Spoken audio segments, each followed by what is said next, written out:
Vamos con Alvar, que es la compañía de capitales nacionales gestionada de acuerdo a los más exigentes parámetros internacionales de la industria y permanente evolución.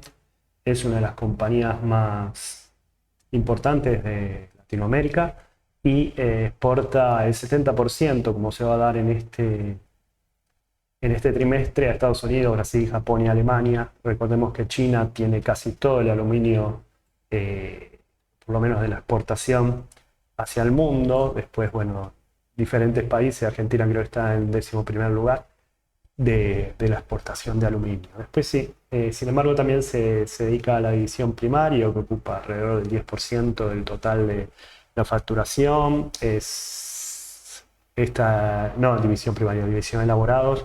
Esta fábrica en Abasto tiene una capacidad de producción de 35.000 toneladas y otras cosas que se dedican a través de actividades de ingeniería y de soluciones integrales a través de la empresa Infra. Dos cosas antes de ir a los... Yendo acá. Primero es la composición accionaria. Está dada por los Manis y Quintanilla. Tiene en total alrededor del 75% del capital, también a través de nominaciones como Estancia del San Javier, que le pertenece a la familia Quintanilla, son los dueños de Aluar. Y la otra es sobre la revista Aluminio, que publican más o menos trimestralmente, es sobre algo afectado al DNU que sacaron a principios del gobierno actual. Es sobre una puntualización de los pagos o cuotas de aportes periódicos o contribuciones que estuviesen obligados los trabajadores en virtud de normas legales o provenientes de convenciones colectivas. Esto es una trampa primero es una locuacidad de este marco, de este grupo de abogados que se dedicó a hacer una cautelar por mala mal redacción de este artículo determinante, que es que el empleado por escrito da el consentimiento de entregar cierta parte del sueldo a pertenecer a un convenio colectivo de trabajo y todo lo que el sindicato le da, ¿no? Todos los beneficios, los clubes y incluso la obra social. Bueno, hoy le corresponde al trabajador, pero si un trabajador no se da cuenta de eso, es muy probable que la empresa no le diga nada. Decir que el trabajador se va a tener que asesorar o el sindicato va a estar a punto del trabajador. Esta ley dice explícito, cuando explícito no está bien, no es el significado sí, sino es el consentimiento debería ser expreso, explícito es explicar.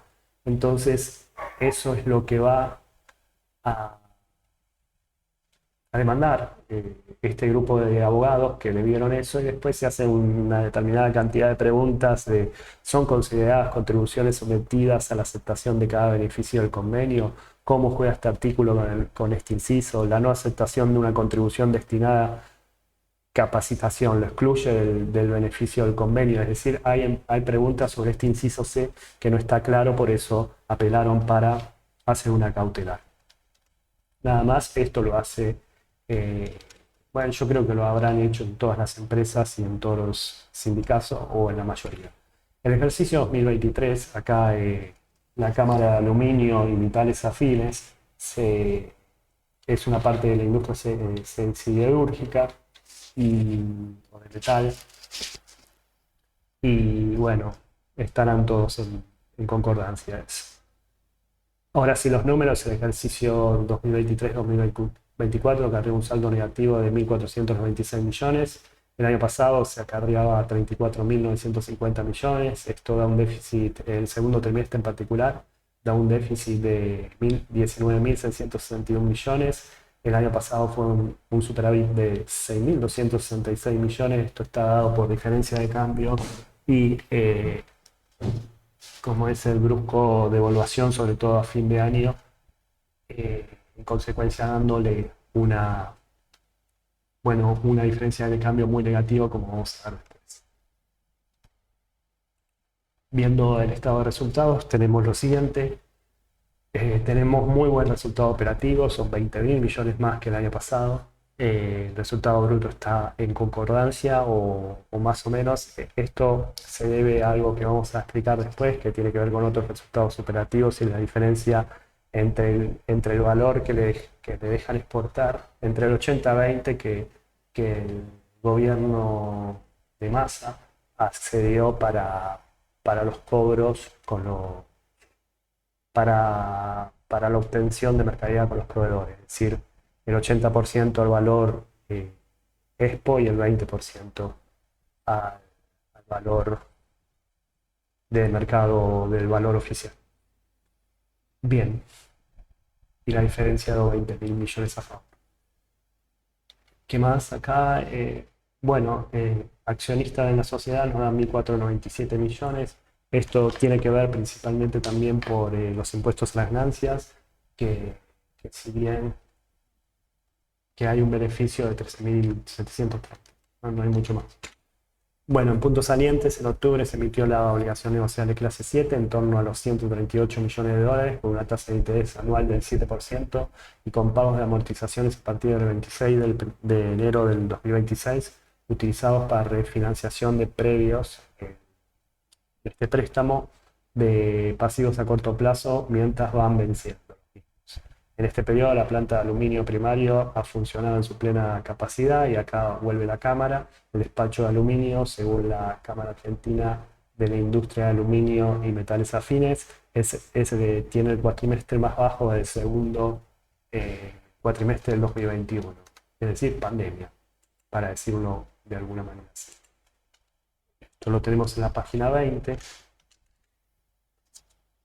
Lo que quiero destacar principalmente acá fue cuando hizo el quiebre a favor, fue en el tercer cuatrimestre, es decir, a partir de mayo del 2021, que fue creciendo. Acá esto puede seguir bajando primero el sector de la construcción que baja 20%, el transporte baja 10%, el bien de consumo obviamente baja 9,5%. Es decir, con todas las principales actores del consumo de aluminio, con una baja eh, rutilante, ¿no? Para decirlo así. Los ingresos por venta suman 350,1 millón, una suba del 12,9% respecto al año pasado. Los costos de venta dan 287,4 millones, un aumento del 15,5% interanual. El margen de EBITDA sobre ventas a 21,9, 2 puntos porcentuales, como vimos el resultado operativo que lo supera por 20.000 millones. En este caso, 2 puntos porcentuales más que el 2022-2023. Las existencias registradas son de 327,3 millones, una suba del 5,8% de inicio de ejercicio. En 2022-2023 había crecido un 11,8%. El precio del aluminio, 29 fin de año, daba 2.335 la tonelada, estableciendo un pico en el periodo y teniendo organismos similares al final del segundo trimestre del 2022-2023, que era 2.350, pero con un mayor promedio el año pasado de venta, ¿no? La alumínica se mantiene que es principal materia prima para hacer el aluminio mediante procesos industriales, hornos y todo eso, que se mantiene entre 330 y 340 dólares la tonelada.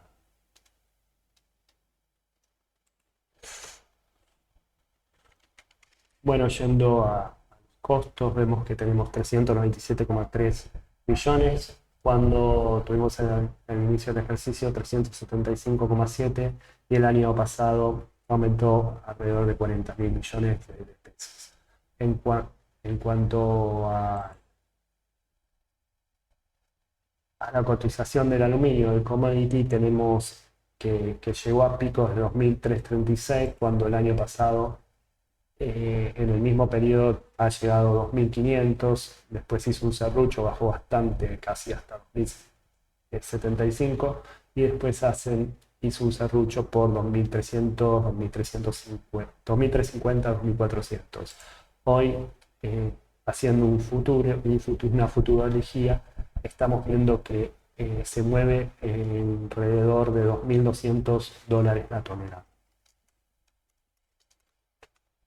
El 86,1% de la facturación pondera en el segmento de aluminio primario y sube un 15,4% anual. La división de elaborados es el 10% y baja un 14,6%. La generación de energía sube un 26,6%. Trabajo de ingeniería, construcciones y montajes crecen un 226,3% por nuevos proyectos de la subsidiaria INFA en Vaca Muerta.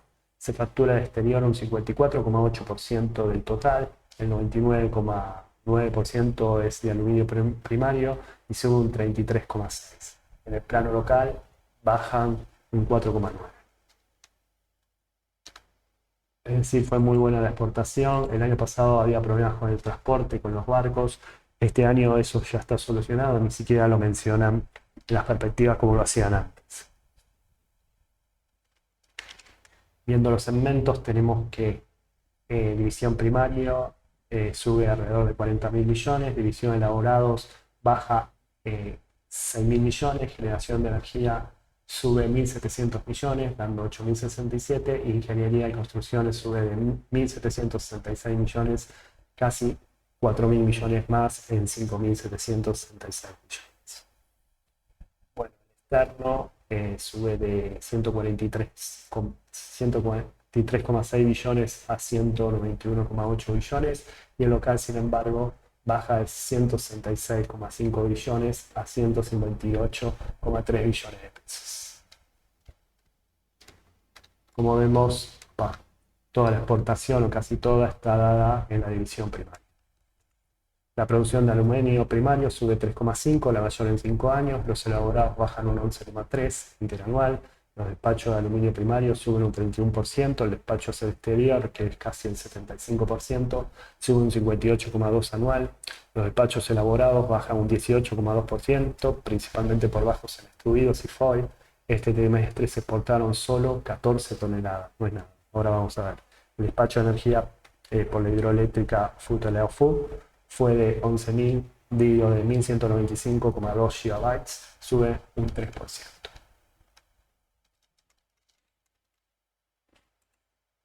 Viendo el promedio de la promoción está en el mejor periodo de los últimos 5 años. En cuanto al despacho, no es más baja que el 2018-2019, digo 2019-2000, en el periodo 2019-2020, ya que este es 23-24, y supuestamente este 23-24 va a ser mejor que el 19-20 en primarios porque vino la pandemia. Elaborados, bueno, si bien es algo que venía pujando y creciendo en los últimos años, ahora se está estancando.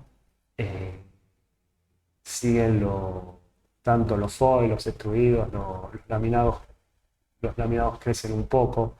Y bueno, como dije, se exporta solo foil, 14 toneladas, contra 288 por 255 el año pasado, 713 el anteaño, etc. Incluso en pandemia, 278.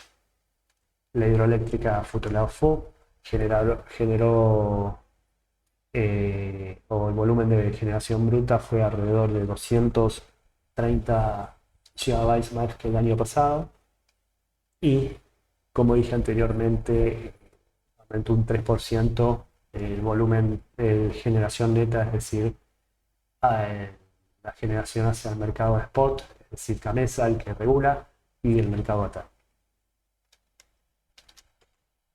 Los gastos de naturaleza o por naturaleza dan 128,7 billones, una reducción del 2,4%. Los sueldos y jornales y cargas sociales, que es 74,7%, similares al año pasado. Honorarios por servicio bajan un 2%, y acá está lo que dije de la regulación. Se imputaron 19.661 millones por regulación.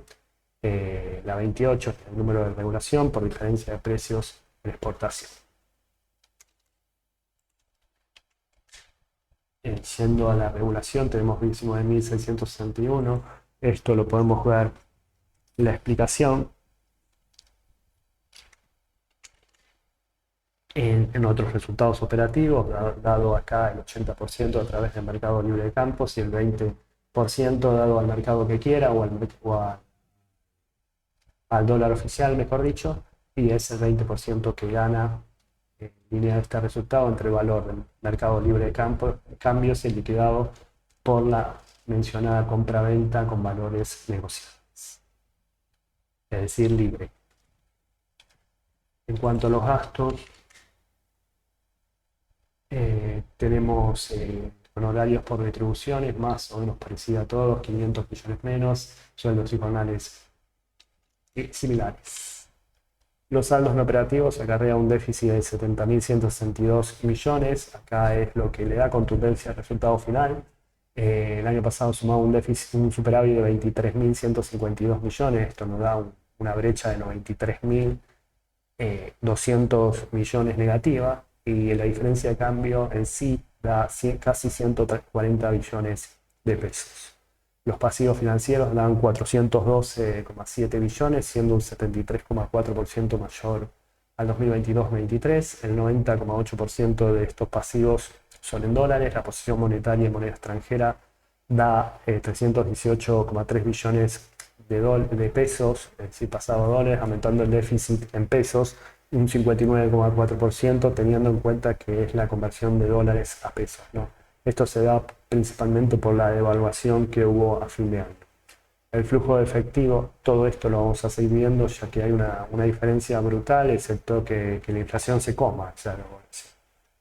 El flujo de efectivo da 161,2 billones, 416% mayor al año pasado, con un aumento de 75.367 millones, principalmente por devaluación. Se tiene más plata para afrontar las deudas.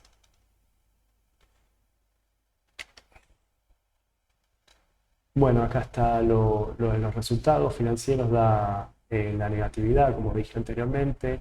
Esto está dado por la diferencia de cambio, que lo podemos ver en la página 21.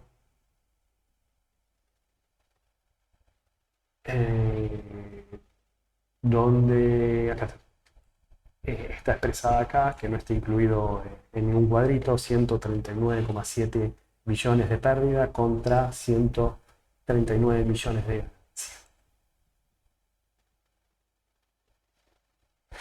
Estos son los flujos de activos y pasivos, donde se incrementa los préstamos, sobre todo los no corrientes, principalmente por generación de préstamos y también por la devaluación, como dije anteriormente.